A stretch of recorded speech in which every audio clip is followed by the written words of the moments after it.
Swadikap, the 5th of May, Wednesday today. I'll start off first with the numbers, and we have quite important information as summarized by Dr. Apisamai just now regarding Bangkok in particular and the actions taken to curb the spread of COVID in Bangkok in particular.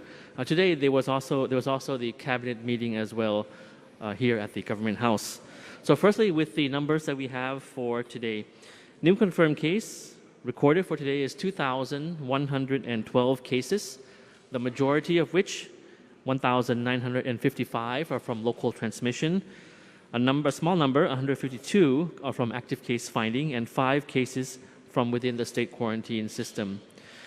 There are 1,886 new recoveries recorded for today, so as compared to 2,112 new confirmed cases. So quite a high number of recoveries for today. Still, the number of confirmed cases is over 2,000. We have active cases still under treatment in hospitals now, standing at 30,222, as you see on screen. And out of this number, there are 1,000 plus, exactly 1,042 cases which are considered of critical condition. And from the cases of critical condition, of that number, 343 cases are cases of patients on ventilators. 15 new fatalities, unfortunate to report, making the cumulative total of fatalities in Thailand now standing at 318. The 15 fatalities include 8 male and 7 female. Age range is 50 to 86, median age 68. You can observe that the median age of fatalities is mostly in the elderly group. In terms of the provincial and area distribution, we have 4 fatalities from Bangkok, 2 each from Nonthaburi and Sukhothai, and 1 each from various other provinces, mostly in the central area, and 1 in the southern area of Thailand as well, as you see details on the screen now. 9 fatalities in close contact with infected family members. 2 had traveled from risk areas, such as in Bangkok, and 1 fatality were those in close contact with confirmed cases. 1 also lived in risk areas, and 5 passed away within 1 to 5 days after receiving the test results. And today, the provinces with the highest number of confirmed cases are once again Bangkok at 789, and then followed by Nonthaburi, Samut Prakan, Chonburi, and Surat Thani.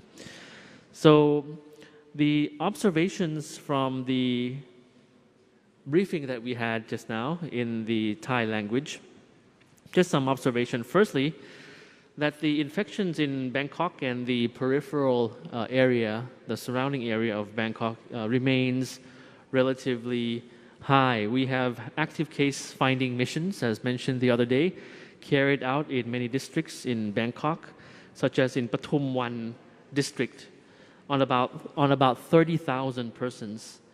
And 162 confirmed cases were found and are being treated.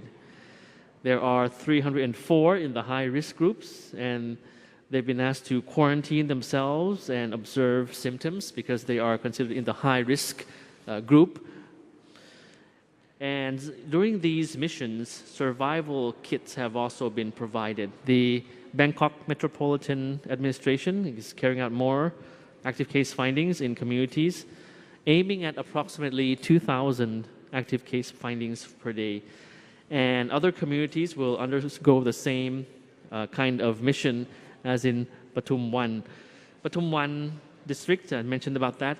There will be more active case findings in other districts, including in Bon Kai, as well as Bon Kai Patana communities, with a goal, as I mentioned, of around 2,000 or more active case findings per day. Mostly these are communities that are quite congested with people living in these communities, a dense population, and with many businesses as well.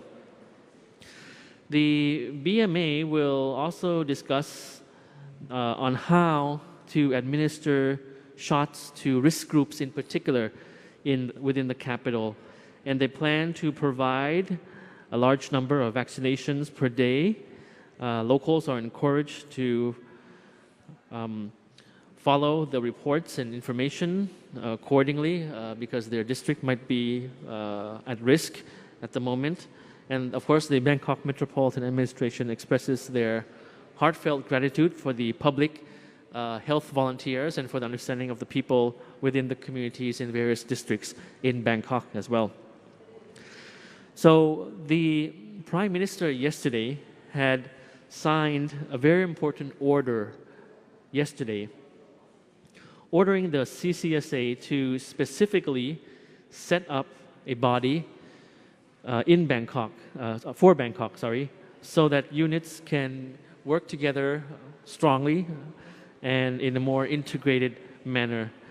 Now, in general, there are 5 subcommittees within this body, so we'll call it in English perhaps the CCSA for Bangkok, so Bangkok-specific missions of the CCSA. So 5 sub-bodies within this.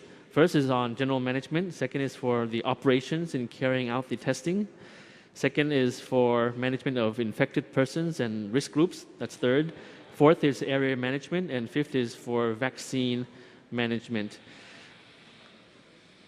So this new body will act as the management center for Bangkok. And it will also manage hospital beds and also the gathering of information on the virus with the participation and contribution of the 50 district chiefs within Bangkok as well, the administrators of the 50 districts in Bangkok as well. It's very important to have their hands-on cooperation. And also, plus, there will also be the setting up of an advisory board made up of public health professionals to advise this setup, this body, in taking care of the case in Bangkok in particular. So it hopes to curb the spread of the virus within the capital city. Just note that right now there had actually been found the COVID variant that was first found in Brazil. So we found this variant in Thailand, but rest assured that it was found only within the quarantine system and not outside, not in terms of local transmission of the variant first found in Brazil. We found this in Thailand, but within the state quarantine system. Also, since we've always been talking about the coordination centers, the field hospitals, with the cooperation from many agencies, private sector as well. One agency which has helped set up a coordination center is actually the armed forces, the military. To combat the spread of COVID, they have set up a new prevention center, and this center will operate 24 hours daily, and we'll have I think, a slide coming up soon on that. So this center will act as a call center to help gather information from infected persons and relay information to the local public health authorities. And the authorities will then put the infected person or those at risk into the treatment system and help move them to hospitals. And just now there was a hotline shown on screen and some images there. The military has also established 9 field hospitals and staffing this field hospitals with medical personnel from the forces. And the newly set up field hospitals can accommodate up to 2,828 patients with mild symptoms. And this is an effort to help ease the burden of hospitals. So very good to hear that all sectors of society, civilian, military, private sector, NGOs, and various private communities have also been contributing to this effort in Thailand. I'd just like to mention that I've learned that many foreign embassies here have been contributing very much as well, and we extend our appreciation for that. In the previous week, we made a shout out to various embassies and thanking them for providing accurate information, providing updated information to their fellow citizens in Thailand, to expats living in Thailand.